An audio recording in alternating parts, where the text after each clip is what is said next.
there was a lot of attention on Twitter during the election because of the Hunter Biden laptop story. The New York we Post. had that too. Yeah, so you guys censored that as well? So we took a different path than Twitter. What Twitter did is they said you can't share this at all. We didn't do that. The distribution on Facebook was decreased, but people were still allowed to share it. So you could still share it. You could still consume it. So when you say the distribution is decreased, it got shared. How does that work? It basically, the ranking in newsfeed was a little bit less. I'll tell you, this Joe Rogan podcast this past Friday with Zuckerberg on there, spilling the beans on a number of ways that censorship was going on with Facebook and the government, is really becoming revealing, but not hearing a whole lot about it out there.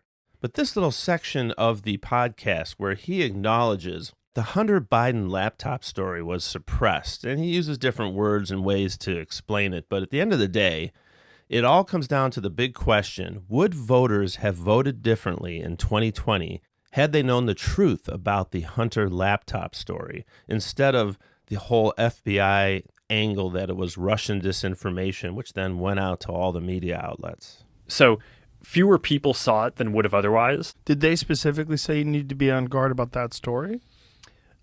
No, I don't remember if it was that specifically, but it basically fit the pattern. You know, this is 60 Minutes, and we can't put on things we can't verify. You won't put it on because it's bad for Biden. We can't put on things we can't verify. Leslie. You know what you told me a long time ago when I asked why you keep saying fake in the media? Yeah. You said to me, I say that because I need to discredit you so that when you say negative things about me, no one will believe I don't have to discredit you.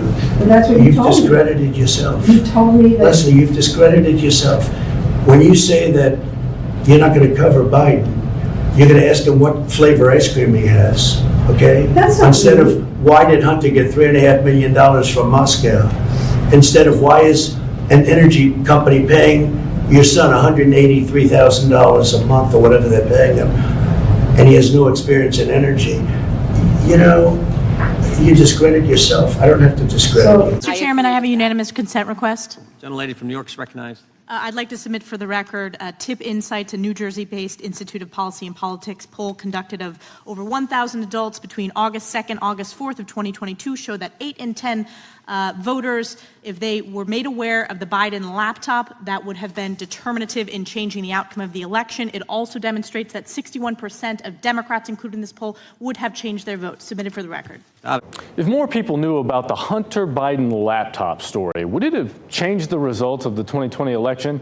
That's what Congresswoman Elise Stefanik said in a recent hearing. Take a look.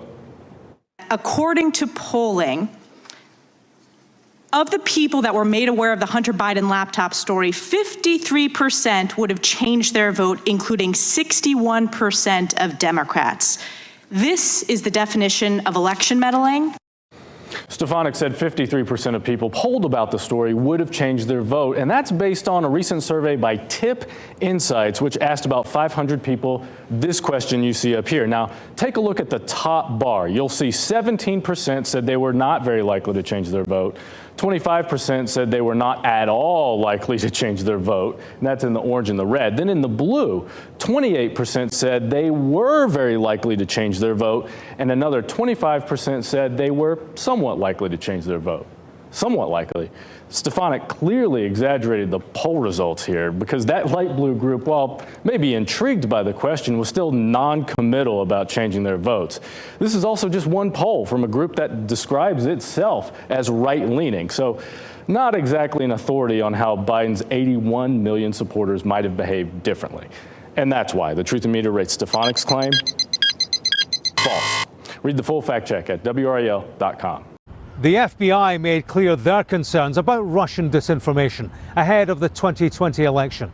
Subsequently, Facebook and Twitter restricted the spread of the laptop story on their platforms.